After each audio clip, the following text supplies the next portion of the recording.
మొన్నటి వరకు వర్షాలతో వరదలతో ఉక్కిరిబిక్కిరైన హైదరాబాద్ ప్రజలకు ఇప్పుడు హైడ్రా కంటి మీద కునుకు లేకుండా చేస్తోంది.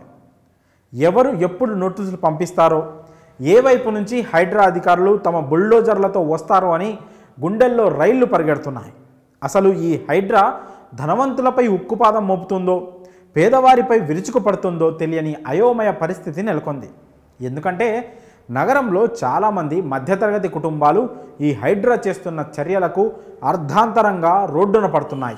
లక్షలకు లక్షలు బ్యాంకు నుంచి లోన్లు తీసుకొని ఎంతో ఇష్టంగా కష్టపడి కొనుక్కుంటున్న భవనాలను హైడ్రా నిర్దాక్షిణ్యంగా కూల్చివేయడంతో తీవ్ర ఆవేదనకు గురవుతున్నారు.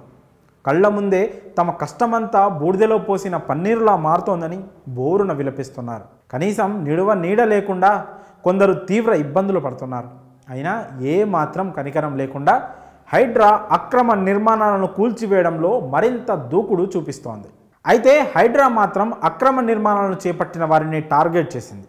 ఈ క్రమంలో కొందరు తెలియక ప్రభుత్వ పరిధిలోకి వచ్చే స్థలాలను కొనుగోలు చేసి ఇప్పుడు ఇబ్బందులు పడుతున్నారు. హైడ్రా మాత్రం తన పని తాను చేసుకుంటూ దూసుకెళ్తోంది. తాజాగా హైడ్రా 6 నిమిషాల వ్యవధిలోనే 60 కోట్ల విలువ చేసే విల్లాలను కూల్చివేసింది. మరి ఆ వివరాలేంటో ఇప్పుడు వివరంగా తెలుసుకుందాం.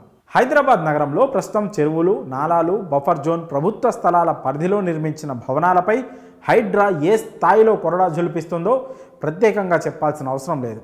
ముఖ్యంగా హైడ్రా చేపడుతున్న ఈ చర్యలు కక్షపూరితంగా ఉన్నాయంటూ ప్రజలు వాపోతున్నారు. బడాబాబులు ఆక్రమించిన ఇళ్లను కూల్చివేయకుండా పైసా కూడబెట్టి నిర్మించుకున్న సామాన్యుల బతుకులపై విరుచుకుపడుతుందని మండిపడుతున్నారు. అయితే ఈ మధ్య కాస్త కూల్చివేతల్లో వెనక్కి తగ్గిన హైడ్రా మళ్ళీ తన దూకుడును పెంచింది. ఇటీవలే సంగారెడ్డి జిల్లాలోని అమీన్పూర్ మున్సిపాలిటీ పరిధిలో రాత్రికి రాత్రి హైడ్రా నిర్దాక్షిణ్యంగా 25 విల్లాలను కూల్చివేసింది. అన్ని రకాలుగా లీగల్ డాక్యుమెంట్స్ ఉన్నాయని చెప్పినా సరే అధికారులు విల్లాలను కూల్చివేశారు. ఇలా కొన్ని నిమిషాల వ్యవధిలోనే 60 కోట్ల విలువ చేసే విల్లాలు మొత్తం నేలమట్టమయ్యాయి.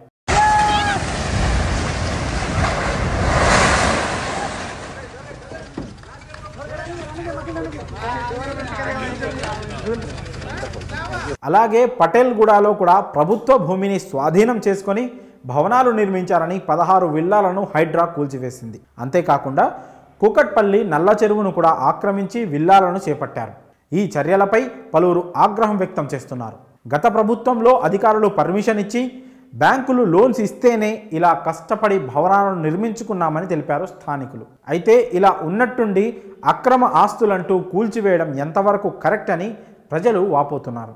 ప్రభుత్వం మారినప్పుడల్లా ఇలా ఏదో ఒక కొత్త రూల్ మారుతూ ఉంటే తమలాంటి సామాన్యులు ఎలా బతకాలంటూ ప్రజలు ఆవేదన వ్యక్తం చేస్తున్నారు. అయితే హైడ్రా మాత్రం సామాన్యుల నుంచి ప్రముఖుల వరకు ఎవరైనా సరే అక్రమ నిర్మాణాలు చేపడితే వదలడం లేదు. అందరిపైన హైడ్రా చర్యలు తీసుకుంటుంది. ఇప్పటి వరకు సినీ, రాజకీయ ప్రముఖులకు సంబంధించిన అక్రమ నిర్మాణాలను కూడా హైడ్రా కూల్చివేసింది. మొత్తంగా హైడ్రా తీసుకుంటున్న చర్యలపై భిన్నాభిప్రాయాలు వ్యక్తమవుతున్నాయి. మరి హైడ్రా చర్యలపై మీ అభిప్రాయాలను కామెంట్స్ రూపంలో తెలియజేయండి.